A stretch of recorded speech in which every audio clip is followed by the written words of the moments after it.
우리가 오늘 읽은 본문의 말씀 중심으로 보고 들은 것을 말하지 아니할 수 없다라는 제목으로 오늘 말씀의 은혜를 함께 나누기 원합니다.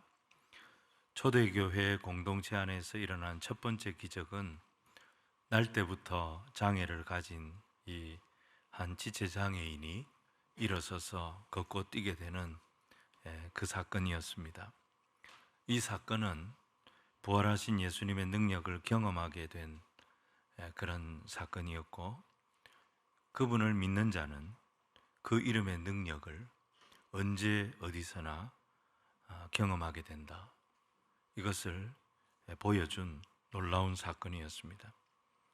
그런데 이 일로 이제 막 걸음마를 시작한 예루살렘 교회 공동체는 핍박을 당하게 되었던 것을 보게 됩니다. 우리 1절부터 4절까지의 말씀을 우리 함께 읽겠습니다. 시작.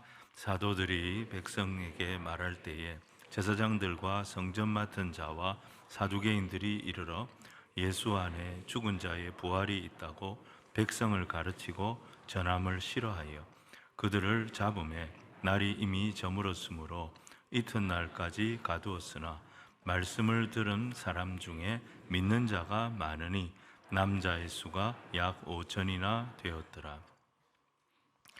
예루살렘의 제사장들과 서기관, 이 종교 지도자들은 사도들을 체포해서 구금을 시켰습니다. 사도들의 설교가 듣기 싫었던 것입니다.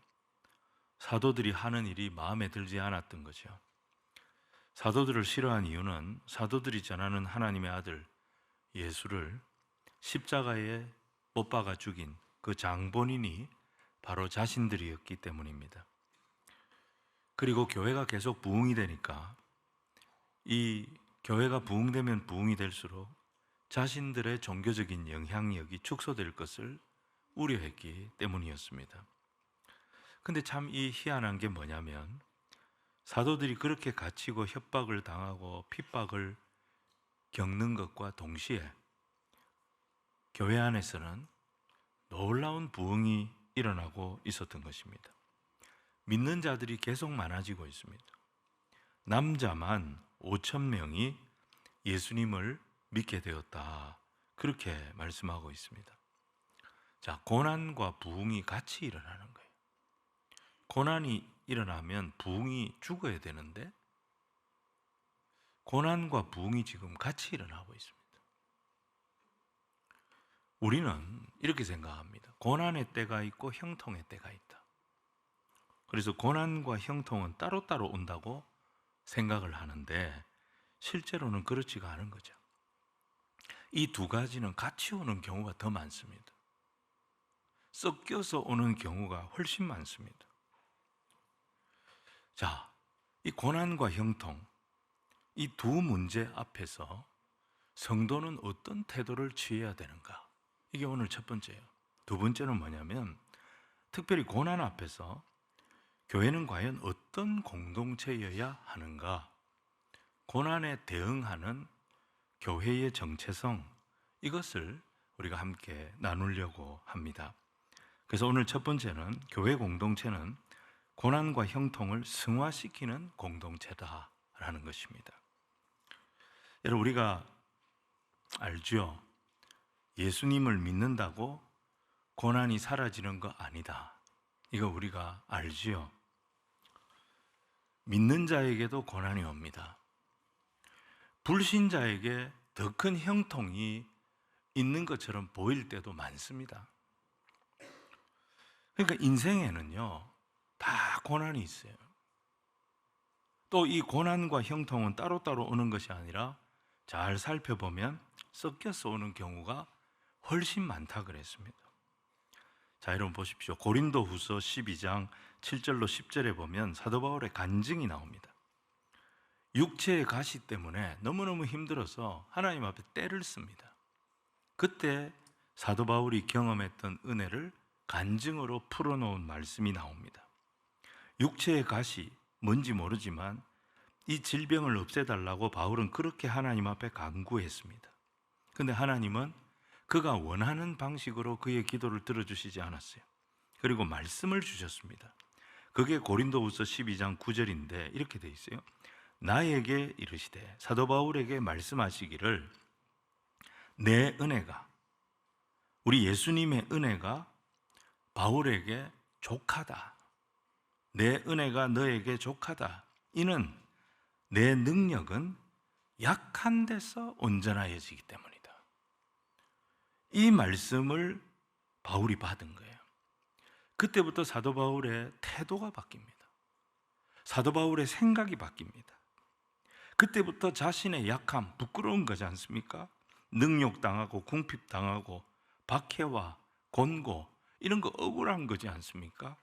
근데 이런 것들을 억울해하거나 부끄러워하는 게 아니라 오히려 자기가 자기에게 찾아온 고난을 자랑하게 되어졌다는 겁니다. 그 이유가 뭡니까? 이 말씀 때문입니다.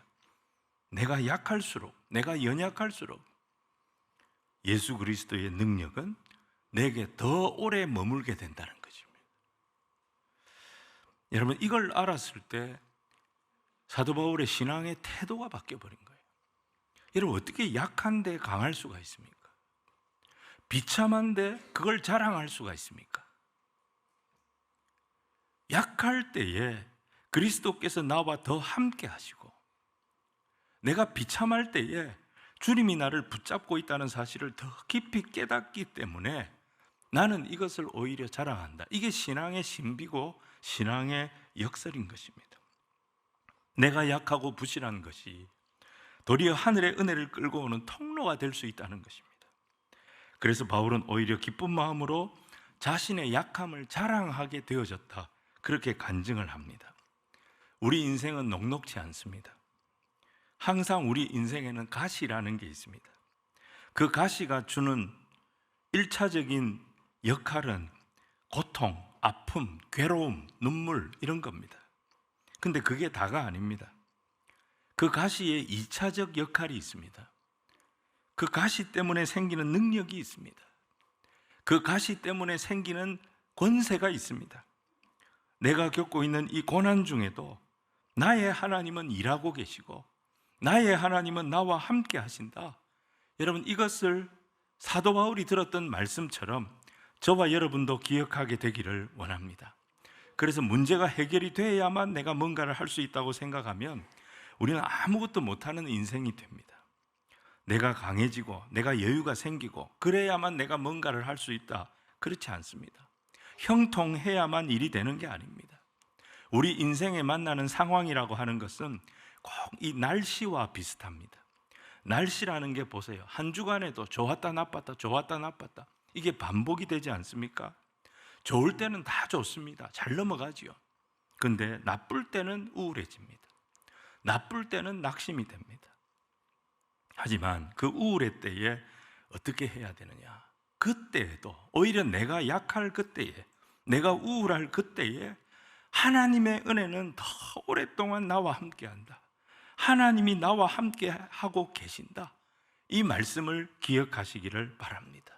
이게 이해가 안 되면 그때 성경을 펴는 겁니다. 성경을 보고 읽는 겁니다. 창세기의 요셉은 종으로 팔려갔습니다. 형제들에게 미움을 받아서 종으로 팔려갔어요.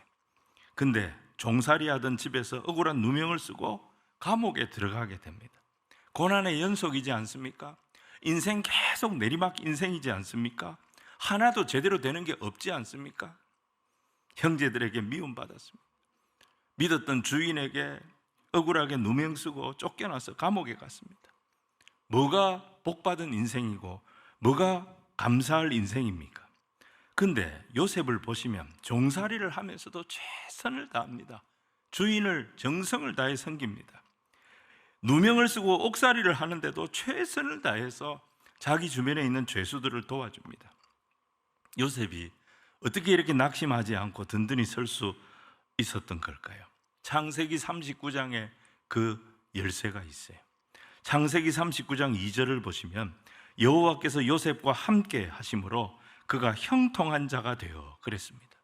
21절에도 뭐라 그랬냐면 여호와께서 요셉과 함께 하시고 그에게 인자를 더하사 간수장에게 은혜를 받게 하시매 그랬습니다. 23절에도 반복이 됩니다. 이는 여호와께서 요셉과 함께 하심이라 여호와께서 그를 범사에 형통하게 하셨더라. 3번이나 39장에 반복이 됩니다. 여호와께서 요셉과 함께 하셨다. 여호와께서 요셉과 함께 하셨다. 여호와께서 요셉과 함께 하셨다. 고난 속에서도 하나님은 요셉과 함께 하셨어요. 현실은 종살이에요. 현실은 옥살이에요. 근데 그 속에서도 하나님은 요셉과 함께 하셨어요. 하나님이 나와 함께 하신다, 어느 곳에서든지 나와 함께 하신다는 것을 믿었기 때문에 요셉은 이 우울한 시기를 다 이겨낼 수가 있었고 왕을 대면하게 되지 않습니까? 그 왕에게 절대 신임을 얻지 않습니까?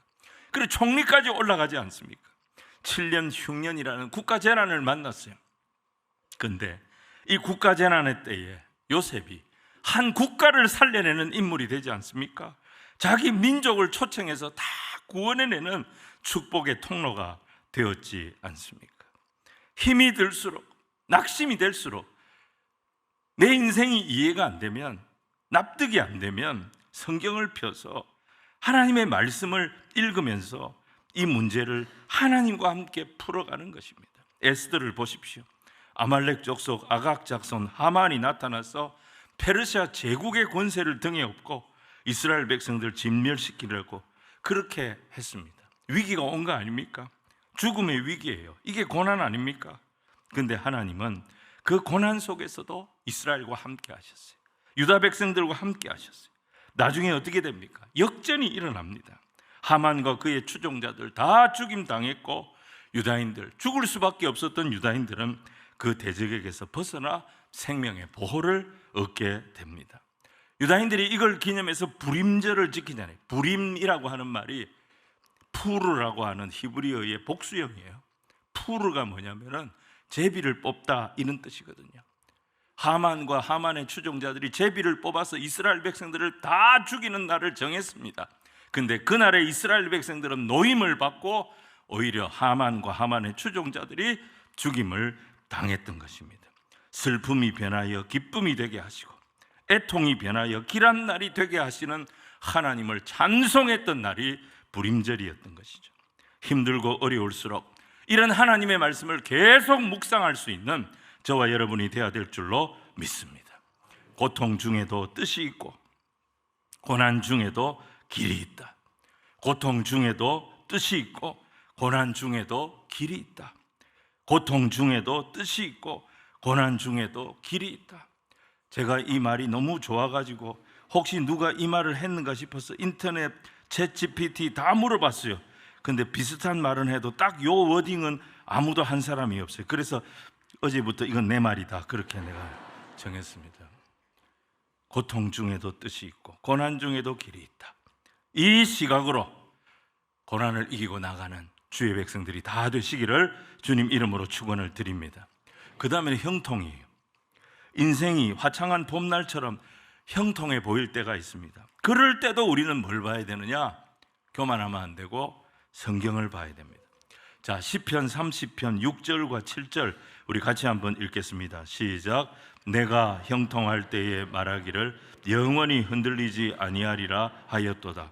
여호와여 주의 은혜로 나를 삼같이 굳게 세우셨더니 주의 얼굴을 가리심에 형통이요 순간입니다. 태산 같은 은혜로 하나님이 나를 지켜주시기 때문에 형통이 있는 거예요. 그 하나님의 얼굴을 살짝만 하나님이 돌리시면, 가리시면 내가 누리고 사는 형통 아무 의미가 없어요. 안개같이 사라집니다. 그래서 시편 기자는 내가 형통할 때 하나님 착각하지 않게 하여 주십시오. 절대로 내가 흔들리지 아니하리이다. 흔들리지 아니하리이다 이 말이 뭐예요? 형통의 함정에 빠지지 않게 하리라. 교만하지 아니하리라 이런 뜻이에요. 여러분, 형통의 때에도 모든 것이 하나님 은혜로 말미암음이라는 것을 잊지 않고 왜 이 은혜를 주셨을까? 나에게 이런 은혜를 주신 하나님의 뜻이 뭘까? 이걸 생각하는 겸손이 있어야 한다는 말입니다. 누가복음 14장 15절 보시면요, 어떤 사람이 큰 잔치를 베풀어요. 그리고 사람들을 초청했는데 초청한 사람들이 거절을 하는 거예요. 안 오는 거예요. 마태복음에 보면 이 사람이 왕이에요. 왕이 잔치를 베풀고 사람들을 초청하는데 사람들이 안 오는 거예요. 안 온 사람들의 특징이 뭐냐? 밭을 샀어요, 소를 샀어요, 장가 갔어요. 이게 공통점이에요. 무슨 얘기입니까? 돈 많이 벌고 일이 너무너무 잘 돼가지고 너무 바쁘다는 거예요. 형통한 사람들이에요. 다 형통한 사람, 세상에서 잘 나가고 잘 되는 사람들이에요. 너무 바빠서 왕의 초청에 응할 수가 없다는 거예요. 형통이 복이잖아요. 밭을 산 게 복이잖아요.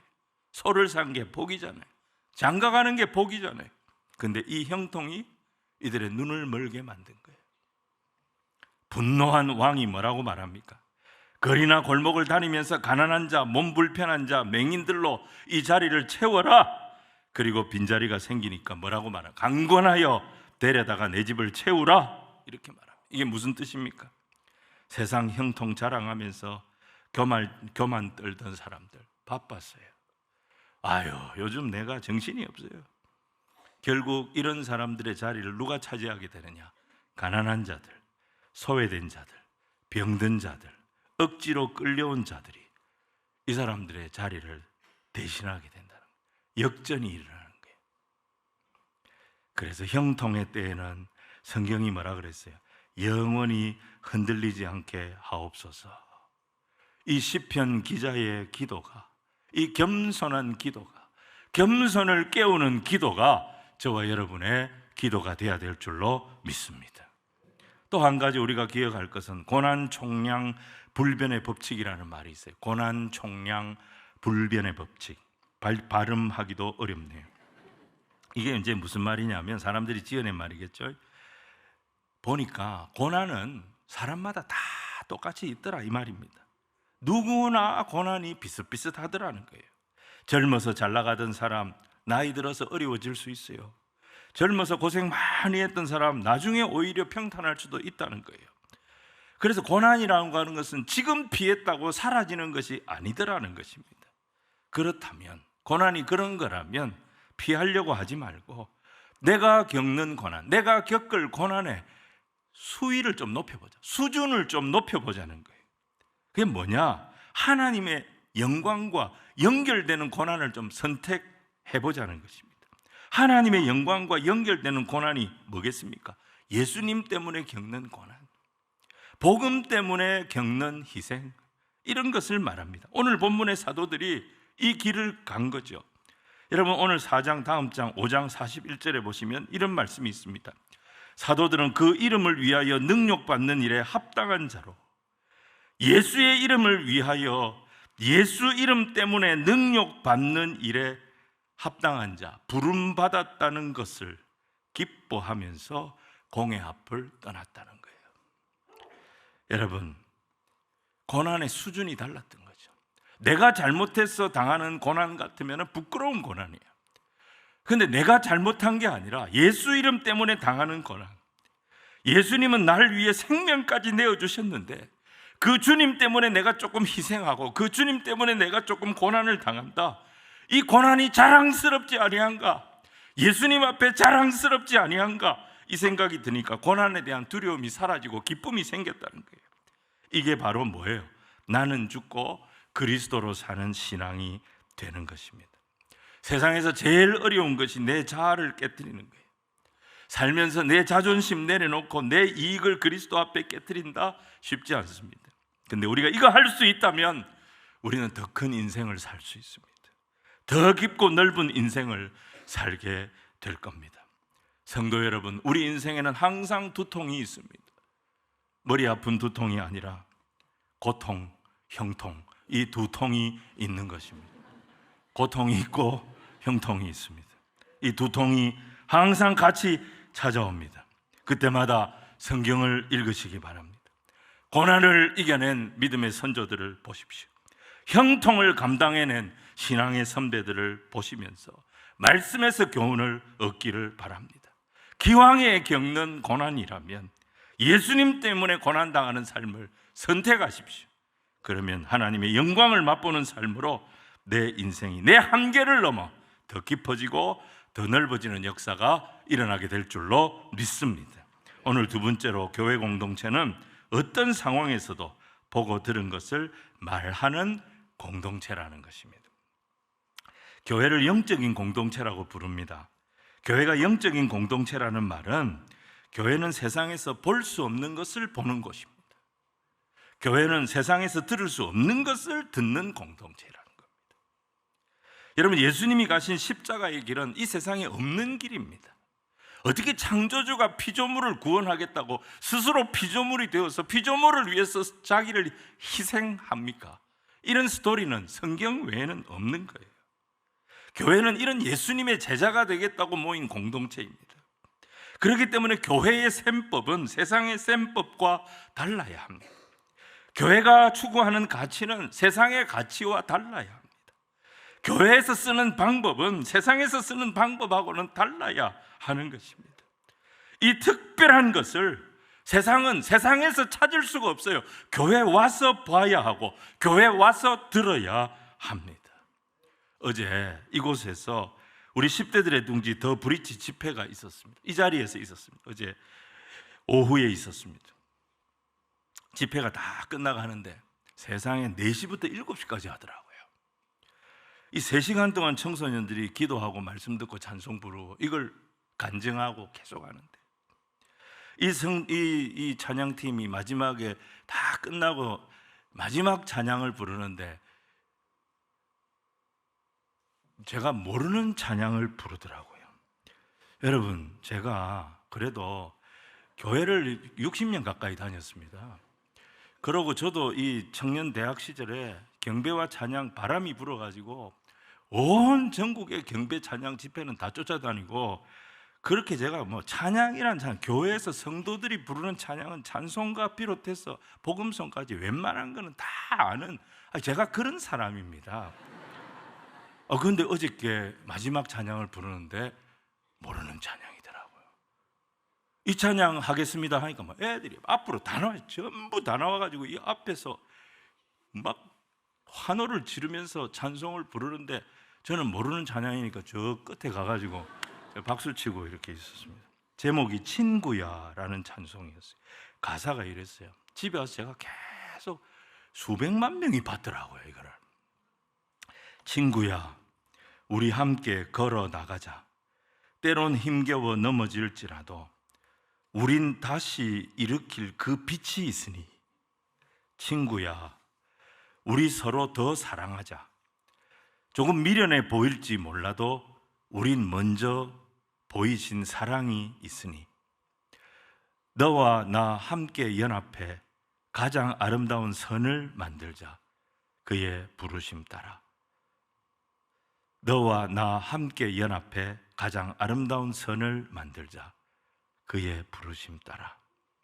내 유익과 자랑으로만 가득한 세상 속에 하나를 이루신 본을 보이신 주의 사랑을 따라 너와 나 연합해 가장 아름다운 선을 만들자. 그의 부르심 따라. 우리 중고등학생들이 이 찬송을 얼마나 힘있게 부르는지요. 이거 부르면서 이 친구들이 기도하는데 기도 제목이 뭔지 아세요? 우리에게 있는 이 그리스도의 사랑으로 우리가 어떻게 연합하는지, 우리가 어떻게 서로를 사랑하는지, 우리가 어떻게 서로를 용서하는지, 우리가 어떻게 선을 만들어가는지, 우리에게 본을 보여주신 예수님 사랑을 이 세상에 보여주는 그런 친구들이 되게 하여 주시옵소서. 주여 한번 부르고 기도합시다. 아이들이 합심해서 이 기도 제목을 가지고 기도하더라고요. 청소년들이, 어른들이 다 갈라놓은 세상을 이 청소년들이 우리가 아름다운 선을 한번 만들어보자, 그렇게 기도하더라고요. 세상에 여기 모여가지고 오후 4시부터 7시까지 3시간 동안 집에 안 가고, 아마 어른들 같으면 중간에 다 갔을 거예요, 집에. 여러분, 세상의 청소년들이 여기 교회에 와서 이런 청소년들의 찬양을 좀 봐야 됩니다. 이 청소년들의 기도를 좀 들어야 됩니다. 그러면 그들의 인생에도 변화의 역사가 일어나게 될 줄로 믿습니다. 신앙생활 오래 했는데 왜 변화가 안 됩니까? 교회에 와서 보고 들은 게 없는 거예요. 사람들이 나를 어떻게 볼까? 어떻게 하면 나를 좀 그럴듯하게 보여줄까? 이 생각만 하고 있어요. 구역 모임을 해도 늘 불평불만, 세상 이야기, 이게 줍니다. 보고 듣는 게 다 세상 얘기, 사람 얘기. 그러니까 무슨 변화가 일어나겠어요? 사도들이 고난 앞에서도 굽히지 않았던 것은 그들이 보고 들은 것이 있었기 때문입니다. 자, 18절로 20절 말씀을 우리 한 번 더 읽겠습니다. 시작. 그들을 불러 경고하여 도무지 예수의 이름으로 말하지도 말고 가르치지도 말라 하니,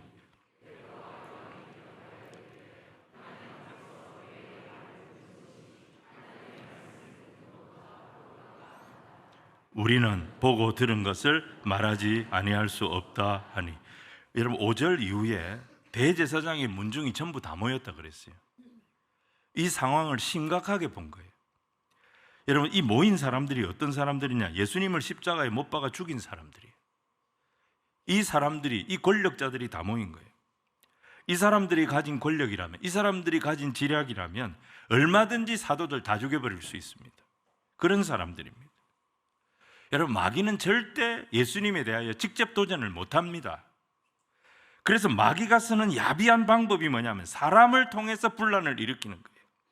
사람을 통해서 교회를 핍박하고 사람을 통해서 성도들을 흔들어 놓는 거예요. 오늘 본문에 나오는 관리들, 서기관들, 백성의 장로들, 대제사장, 문중의 사람들이 다 마귀의 조종을 받고 그리스도와 그리스도의 교회를 대적하고 있는 거 아닙니까?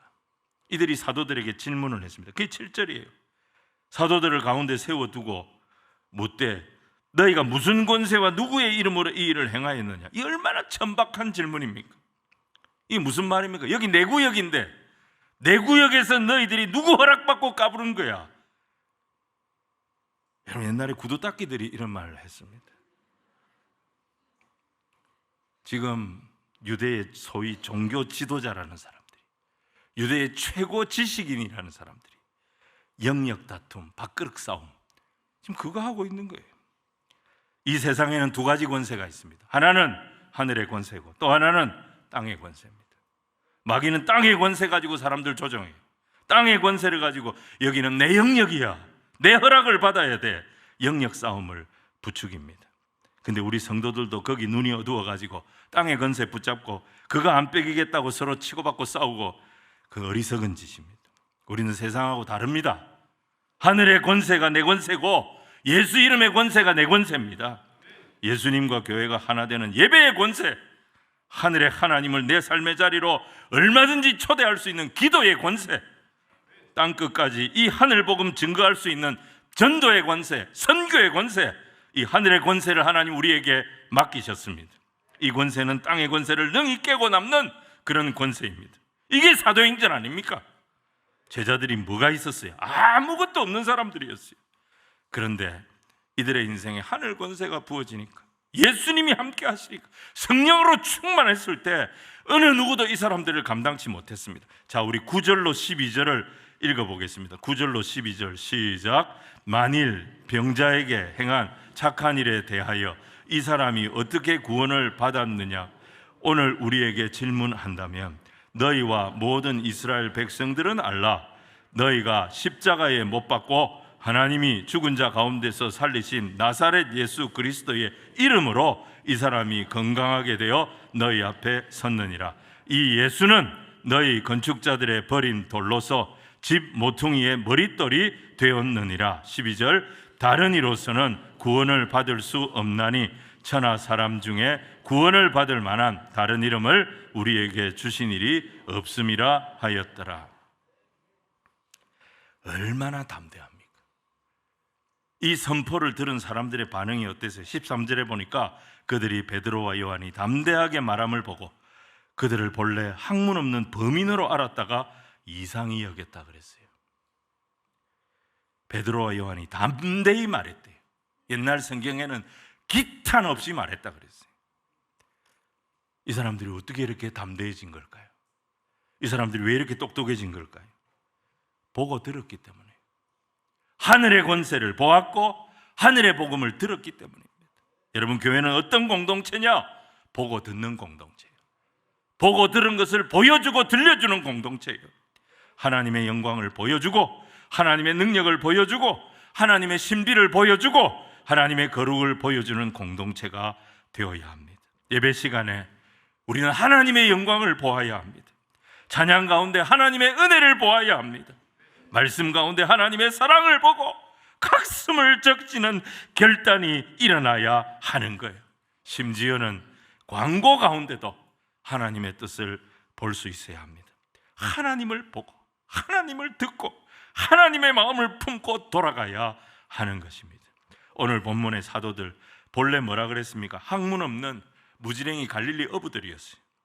고난이 오면 흩어지는 사람들, 숨는 사람들, 문 잠그고 두려워서 떨던 그런 범인, 평범한 사람들이었어요. 그랬던 사람들이 예루살렘을 움직이는 권력자들, 예수님을 십자가에 못 박았던 그 서슬퍼른 세상 권력 앞에 기탄 없이 복음을 선포하는 담대한 자들이 되었습니다. 어떻게 이럴 수 있었을까요? 보고 들었기 때문에, 본 것이 있고 들은 것이 있었기 때문입니다. 여러분, 보고 들은 자들의 공동체가 교회 공동체예요. 교회가 이런 권세가 있는 줄로 믿으시기를 바랍니다.